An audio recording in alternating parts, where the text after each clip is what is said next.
6 और 11 नवंबर को चुनाव है और 14 नवंबर को बिहार में एक नई सरकार बन जाएगी। सारी पार्टियां एक से बढ़कर एक वादे कर रही हैं। तो फिर हमने भी सोचा क्यों न इनके वादों को डिटेल में आप तक साझा किया जाए। आज हम बात करेंगे इंडिया अलायंस के घोषणा पत्र की कि उनके क्या वादे हैं, अगर वो सरकार में आते हैं तो कौन कौन से काम करेंगे।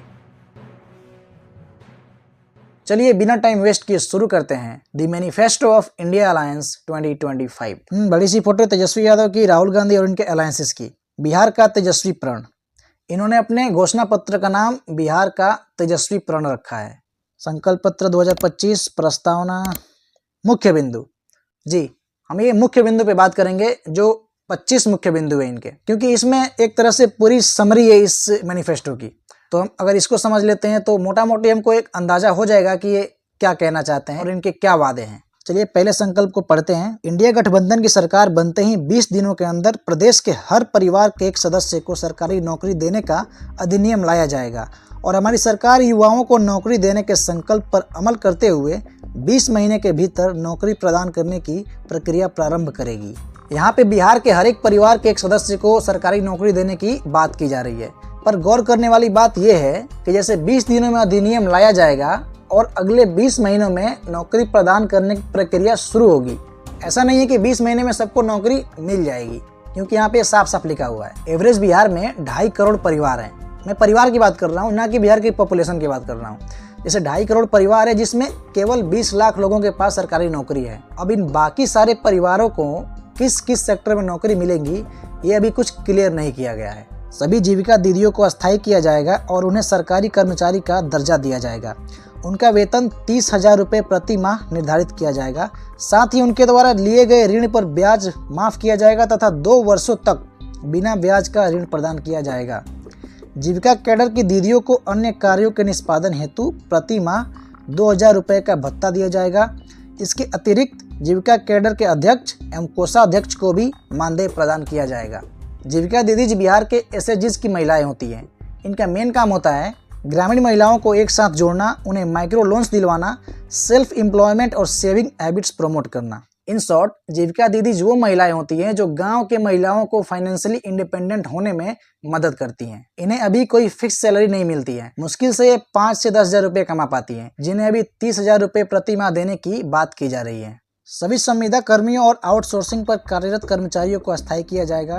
IT park, special economic zone, dairy based industries, agro waste industries, स्वास्थ्य सेवा, कृषि उद्योग, फूड प्रोसेसिंग, नवीकरणीय ऊर्जा, लॉजिस्टिक्स, विनिर्माण और पर्यटन के क्षेत्रों में कौशल आधारित रोजगार का सृजन किया जाएगा। लघु और मध्यम उद्योग समूहों के वित्तीय और कौशल विकास के लिए सुसंगत नीति बनाई जाएगी। प्रदेश में 2000 एकड़ में एजुकेशनल सिटी, इंडस्ट्रीज क्लस्टर्स एवं 5 नए एक्सप्रेसवे बनाए जाएंगे। मत्स्य पालन एवं पशुपालन पर विशेष ध्यान दिया जाएगा। पुरानी पेंशन योजना ओपीएस स्कीम को लागू किया जाएगा। ओल्ड पेंशन स्कीम, जिसे 2004 में वाजपेयी सरकार ने बंद किया था, ये एक ऐसी पॉलिसी थी जिसमें हर एक सरकारी कर्मचारी को उसके रिटायरमेंट के बाद लाइफ टाइम पेंशन मिलती थी, उसके सैलरी का 50%। अब इंडिया अलायंस ये वादा कर रही है कि अब वो फिर से इस पॉलिसी को वापस लाएंगी, मतलब नए एम्प्लॉयज को गारंटीड पेंशन स्कीम का फायदा मिल सकता है। माई बहन मान योजना के तहत महिलाओं को 1 दिसंबर से प्रति माह 2,500 रुपये की आर्थिक सहायता दी जाएंगी और अगले 5 वर्षों तक महिलाओं को प्रति वर्ष 30,000 रुपये प्रदान किया जाएगा। साथ ही हमारी सरकार बेटी और माँ योजनाएं लाएंगी, जिससे बेटियों के लिए बेनिफिट, एजुकेशन, ट्रेनिंग एवं इनकम की व्यवस्था होंगी तथा माताओं के लिए मकान, अन्न एवं इनकम की व्यवस्था सुनिश्चित की जाएंगी। यहाँ महिलाओं के लिए बहुत बड़ी प्रॉमिस की जा रही है। सामाजिक सुरक्षा पेंशन के अंतर्गत विधवा और वृद्धजनों को 1,500 रुपये मासिक पेंशन दी जाएगी, जिसमें हर वर्ष 200 रुपये की वृद्धि की जाएगी। दिव्यांगजनों को 3,000 रुपये की मासिक पेंशन दी जाएगी। पहले इन लोगों को 400 रुपये की पेंशन मिलती थी, जिसे बढ़ाकर जुलाई 2025 में 1,100 रुपये किया गया और इसे अब इंडिया अलायंस वादा कर रही है कि 1,500 से 3,000 रुपये दिए जाएंगे। हर परिवार को 200 यूनिट बिजली फ्री दी जाएगी। ये वादे तो सभी करते हैं। वैसे बिहार में 1 अगस्त से 125 यूनिट बिजली ऑलरेडी फ्री हो चुकी है। माइक्रो फाइनेंस कंपनियों द्वारा किस्त वसूली के दौरान महिलाओं की प्रताड़ना को रोकने तथा मनमाने ब्याज दरों पर नियंत्रण के लिए नियामक कानून बनाया जाएगा। सहारा इंडिया में निवेशकों की फंसी जमा राशि को वापस दिलाने का उच्च स्तरीय प्रयास होगा। ये वाकई एक अच्छा प्रयास रहेगा, क्योंकि बिहार के लाखों गरीबों का पैसा सहारा में फंसा हुआ है। बट सहारा ने इतना बड़ा स्कैम किया कैसे और क्या वो कभी पैसा लौटा पाएंगी, क्योंकि उसके मालिक सुब्रता औरतें इस दुनिया में नहीं है, फिर पैसा कौन लौटाएगा। इस पर अगर आपको एक डिटेल वीडियो चाहिए तो कमेंट में जरूर बताइएगा। प्रतियोगी परीक्षाओं के लिए फॉर्म और परीक्षा शुल्क समाप्त किया जाएगा और परीक्षा केंद्र तक आने जाने के लिए मुफ्त यात्रा सुविधा प्रदान की जाएगी। पेपर लीक और परीक्षा अनियमितताओं को रोकने के लिए कड़ी कार्रवाई सुनिश्चित की जाएगी। रोजगार में बिहार के निवासियों की प्राथमिकता सुनिश्चित करने के लिए सुसंगत डेमिसाइल नीति लागू की जाएंगी। ध्यान दीजिएगा, यहाँ पे बहुत बड़ी बात की जा रही है कि एग्जाम फॉर्म फ्री में भरे जाएंगे और घर से सेंटर तक आने जाने का किराया भी दिया जाएगा। लेकिन ये बात जितने कहने में आसान है, करने में उतनी मुश्किल है, क्योंकि ऐसा करने से बिहार को एक जो बहुत बड़ा अमाउंट मिलता है वो नहीं मिलेगा और साथ में ट्रेवल कॉस्ट बढ़ेगा वो अलग। प्रत्येक अनुमंडल में महिला कॉलेज की स्थापना की जाएंगी तथा जिन 136 प्रखंडों में डिग्री कॉलेज नहीं है उन प्रखंडों में डिग्री कॉलेज खोले जाएंगे। शिक्षकों, स्वास्थ्य कर्मियों सहित अन्य सेवाओं के कर्मियों के गृह जिला में 70 किलोमीटर के दायरे में स्थानांतरण एवं तैनाती से संबंधित सुसंगत नीति बनाई जाएगी। राज्य के सभी वित्त रहित संबंध महाविद्यालयों को वित्त सहित महाविद्यालय का मान्यता देते हुए प्राध्यापकों एवं अन्य कर्मियों को सरकारी वित्त सहित महाविद्यालयों के समान वेतन एवं भत्ता प्रदान किया जाएगा। यहाँ शिक्षकों पर विशेष फोकस किया गया है। किसानों को न्यूनतम समर्थन मूल्य पर सभी फसलों की खरीद की गारंटी दी जाएगी तथा मंडी और बाजार समिति को पुनर्जीवित किया जाएगा। प्रमंडल, अनुमंडल और प्रखंड स्तर पर मंडियां खोली जाएंगी। एपीएमसी अधिनियम को बहाल किया जाएगा। बिहार में नीतीश कुमार ने 2006 में एपीएमसी अधिनियम खत्म कर दिया था, जिससे मंडियां गायब हो गई थी और अब इंडिया अलायंस का कहना है कि अगर हम सत्ता में आते हैं तो मंडियों को फिर से जिंदा करेंगे ताकि किसानों को एमएसपी की पूरी गारंटी मिल सके।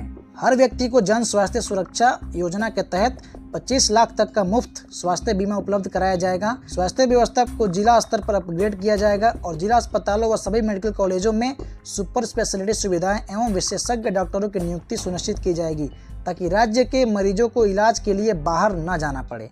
राज्य के सरकारी कर्मचारियों के लिए सीजीएचएस तर्ज पर स्वास्थ्य सुविधा सुनिश्चित कराई जाएंगी। CGHS stands for central government health scheme. यह भारत सरकार की health insurance and medical facility scheme है जो सेंट्रल गवर्नमेंट के एम्प्लॉयज और उनके परिवारों के लिए चलती है। इनका कहना है कि अगर ये सत्ता में आते हैं तो बिहार सरकार अपने स्टेट एम्प्लॉयज के लिए भी वैसी ही फैसिलिटी लाएगी। मनरेगा में मौजूद 255 दैनिक मजदूरी को बढ़ाकर तुरंत 300 किया जाएगा और 100 दिन के कार्य को बढ़ाकर 200 दिन किया जाएगा। साथ ही बिहार सहित पूरे देश में मनरेगा मजदूरी 400 रुपये सुनिश्चित करने के लिए केंद्र सरकार पर दबाव बनाया जाएगा। अति पिछड़ा अत्याचार निवारण अधिनियम पारित किया जाएगा। अनुसूचित जाति जनजाति के 200 छात्र छात्राओं को छात्रवृत्ति के लिए विदेश भेजा जाएगा। आबादी के अनुपात में आरक्षण की 50% सीमा को बढ़ाने हेतु विधानमंडल पारित कानून को संविधान की 9वीं अनुसूची में शामिल करने के लिए केंद्र सरकार को भेजा जाएगा। अति पिछड़ा वर्ग के लिए पंचायत तथा नगर निकाय में वर्तमान 20% आरक्षण को बढ़ाकर 30% किया जाएगा। अनुसूचित जाति के लिए यह सीमा 16% से बढ़ाकर 20% की जाएगी और अनुसूचित जनजाति के लिए आरक्षण में भी अनुपातिक बढ़ोतरी सुनिश्चित की जाएगी। सरकार अपराध के प्रति जीरो टॉलरेंस की नीति अपनाएगी। अधिकार क्षेत्र के पुलिस अधीक्षकों एवं थानेदारों के लिए निश्चित कार्यकाल निर्धारित किया जाएगा। उन्हें अपराधों के संज्ञान लेने, रोकथाम करने एवं कानून व्यवस्था को बनाए रखने में उत्तरदायी ठहराया जाएगा। साथ ही कमजोर वर्गों की आवश्यकताओं के प्रति उनकी संवेदनशीलता सुनिश्चित की जाएगी। सभी अल्पसंख्यक समुदायों के संवैधानिक अधिकारों की रक्षा की जाएगी। वक्फ संशोधन विधेयक पर रोक लगाई जाएगी और वक्फ संपत्तियों के प्रबंधन को पारदर्शी बनाते हुए इसे अधिक कल्याणकारी और उपयोगी बनाया जाएगा। बौद्ध गया स्थित बौद्ध मंदिरों का प्रबंधन बौद्ध समुदाय के लोगों को सुपुर्द किया जाएगा। लेबर गणना करवाएंगे ताकि हमारे श्रमवीर भाइयों को हर महीना आर्थिक मदद कर सकें, उनके लिए स्किल ट्रेनिंग करा सके। प्रवासी मजदूरों के कल्याण के लिए एक विभाग स्थापित किया जाएगा जो केवल प्रवासी श्रमिकों के लिए समर्पित होगा। एक केंद्रीकृत डिजिटल डेटाबेस बनाया जाएगा जिसमें प्रवासियों के नाम, पते, पेशे और आपातकालीन संपर्क विवरण दर्ज किए जाएंगे ताकि उनके कल्याण को बढ़ावा दिया जा सके। बड़े शहरों जैसे दिल्ली, मुंबई, सूरत, बेंगलुरु, लुधियाना में विशेष रूप से बिहार मित्र केंद्र स्थापित किए जाएंगे जो कानूनी सहायता, कौशल प्रशिक्षण और रोजगार सहायता प्रदान करेंगे। नाई, कुम्हार, बढ़ई, लोहार, मोची, माली इत्यादि जाति के स्वरोजगार, आर्थिक उत्थान और उन्नति के लिए 5 साल के लिए 5 लाख की एक मुश्त ब्याज रहित राशि प्रदान की जाएंगी। यहाँ पे बेसिकली इंटरेस्ट फ्री लोन देने की बात की जा रही है। दिव्यांग भाई बहनों की बेहतरीन सुविधाओं, सुनहरे भविष्य तथा सरल व सुखी जीवन के लिए दिव्यांग विकास कार्यक्रम लागू करेंगे। जिसके अंतर्गत दिव्यांग विभाग का गठन किया जाएगा। हर पंचायत में दिव्यांग मित्र की नियुक्ति की जाएगी। दिव्यांगों के लिए सरकारी नौकरियों में विशेष रिक्तता का प्रावधान होगा। दिव्यांगों को लघु व्यापार हेतु विशेष लोन का प्रावधान तथा दिव्यांगों के लिए विशेष मिल्क बूथ आवंटित किए जाएंगे। वर्तमान सरकारी योजनाएं पूर्ववत रूप से लागू रहेंगी। मतलब जो योजनाएं इनके लिए पहले से चल रही हैं वो चलेंगी और इनके साथ ही बहुत सारी योजनाएं और जोड़ी जाएंगी। तो ये था इंडिया अलायंस का मैनिफेस्टो। इनका घोषणा पत्र की अगर ये सरकार में आते हैं तो कौन कौन से काम करेंगे। नेक्स्ट वीडियो में हम जन स्वराज और एनडीए के मैनिफेस्टो को भी आप तक लाएंगे। देखने के लिए चैनल को सब्सक्राइब कर लीजिए और इंडिया अलायंस के मैनिफेस्टो आपको कैसा लगा कमेंट में आप अपनी राय दे सकते हैं। मिलते हैं जल्दी नेक्स्ट वीडियो में, तब तक के लिए बाय, जय हिंद, वंदे मातरम।